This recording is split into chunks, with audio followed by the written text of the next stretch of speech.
Hello everyone. In this video, I will show you how can you download Torrent Downloader HD on your computer. So for downloading that, press on Window key and then search here Microsoft Store and then open it. So now here on the Microsoft Store on the search bar, search here Torrent Downloader. So here you can see Torrent Downloader. So let me search here. So here you can see Torrent Downloader HD is showing. Now click on it.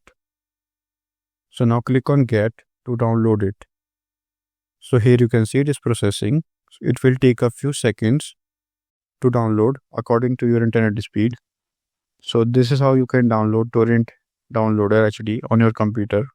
I hope this video is helpful for you. If you found this video helpful, please do like, share and subscribe. And thanks for watching.